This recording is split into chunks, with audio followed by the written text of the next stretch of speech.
Bossing, sigurado ka ba na i-epekto mga pawang natin to? Oo, yan ang kasabihan ng mga matatanda sa probinsya na nababahuan yung mga aswang dyan. Ano? Totoo nga yata yun, Chief, kasi ako rin nababahuan eh. Kulang na na toyo, adobo na. Sandali. Asan yung vampira? Shh! Kung maingay, nandun sa kwarto, sa lahat ng kama. Ha? Saan? Tara. Noong isang gabi, nakasalubong ko ang isang babaeng takot na takot at humahangos. Alam kong papunta siya rito sa simbahan para humingi ng saklolo. Para siyang isang dagang tinutugis ng mga gutom na pusa. Ang simbahan ay kanlungan ng mga nawalan ng pag-asa. Nang walang mapuntahan, walang masilungan. Ang simbahan ay isang sanctuaryo. Saan? Sila yung kama.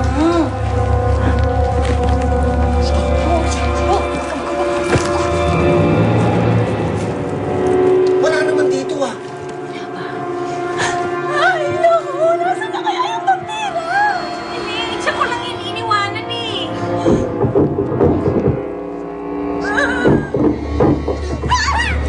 Ano, Chief? Ano?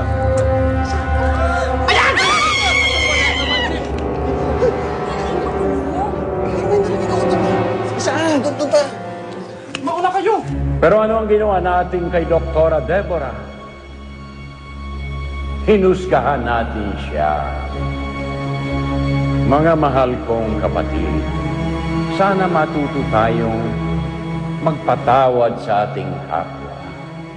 Ang tumanggap ng pagkakasala, ang yakapin ang taong nagsisisi at humihingi ng tawad.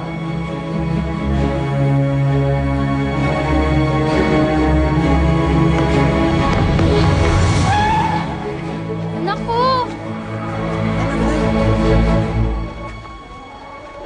Bakit to? Galit kami sa'yo dahil mas kinampir mo pa yung manananggal na yon. Hindi ka na namin kakampi! Ligtas mo pa yung manananggal. Oo, hindi ka na namin kailangan dito. Malis ka na! Hindi ka na namin kakampi! Malis ka dito!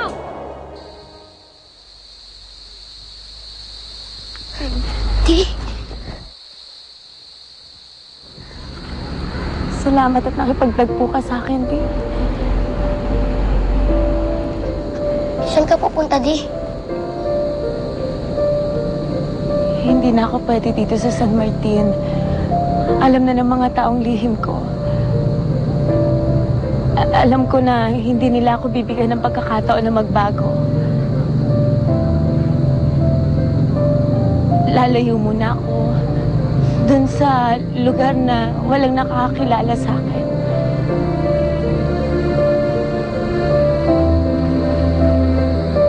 Huwag kang mag-alala. Patuloy akong hahanap ng lunas dito sa sumpa ko. Gagawa ako ng paraan para magbago. Tsaka kita babalikan. Pangako. Alam kong masakit din. Ang tagal kitang hinanap. Tagal. Ngayon nakita na kita. Ako naman ang kailangang umalis.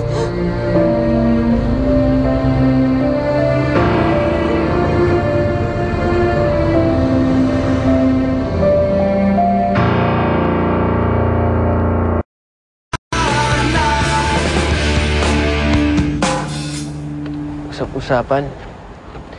Tinulungan daw ni Darna si Dr. Deborah na siya palang manananggal. Ayaw lang ni Darna dumanak ang dugo. Ayun ang manananggal! Ibinibiktima na naman! Hey! Umayo ka dyan! Di! Tumakbo ka na! Bilisan mo na! Takbo na!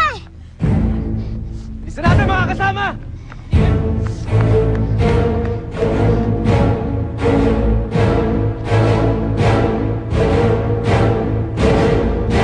Tingin ko, mali yung ginawa niya eh. Bakit? Dahil si Darna ang tagapagtanggol ng mga naaapi. Kalaban ng mga halimaw. ng mga maligno. Bakit bigla-bigla kumakampi sa manananggal na yan? Dahil si Darna nakapagtanggol ng mga naaapi. Kalaban ng mga halimang ng mga maligno. Bakit bigla-bigla kumakampi sa manananggal na yan? Nakakapag-usap ba kayo ni Black Rider? Ha? Hindi. May nabanggit kasi si Darna Keding eh. Tungkol sa mga paniniwala ni Black Rider. Parehong-pareho kayo. Ganon din ba sinabi niya? Nagkataon lang siguro. O sige, naghihintay ni si Watson. May lalakarin pa kami. Sige, bye.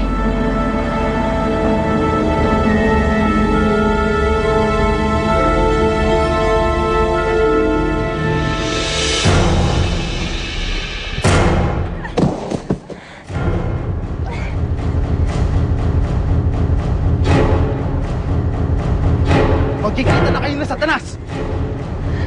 Nakasalubong ko si Eduardo, nagmamadali Galing mo siya dito? Oo.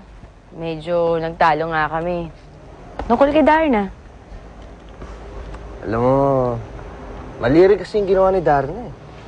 Tinulungan niyang makawala yung manananggal. Alam mo, Pancho, pinigilan lang ni Darna na ilagay ng mga tao ang batas sa kamay nila. Alam mo, hindi ang batas ng taong dapat manaig. Dahil unang-una, hindi naman tao yung manananggal. Kampo siya ng kadiliman. Hindi siya kampo ng kadiliman. Anong tawag mo siya? Hindi siya kampo ng kadiliman. Pancho, bakit? Kasi yung sinabi mo, ganon din yung sinabi ni Darna eh. Eksakto. Kung paano mo sinabi, ganon na ganon. Nagkakausap ba kayo ni Darna? Wag! Ding! Bakit mo pinagtatanggol ang babaeng yan? Manananggal yan! Oo. Paminsan-minsan. Ang sabi niya kasi, gusto niya bigyan ng pagkakataon si Deb. Yung manananggal. Sumang-ayon naman ako sa kanya. Ay, nako. Babae talaga, oh. Madali talaga kayo maawa, ano? Babae pa rin talaga si Darna.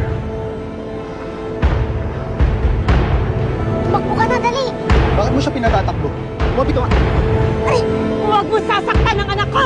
Anak? Anak ka ng manananggal? Dapat ka na rin mamatay. Wag!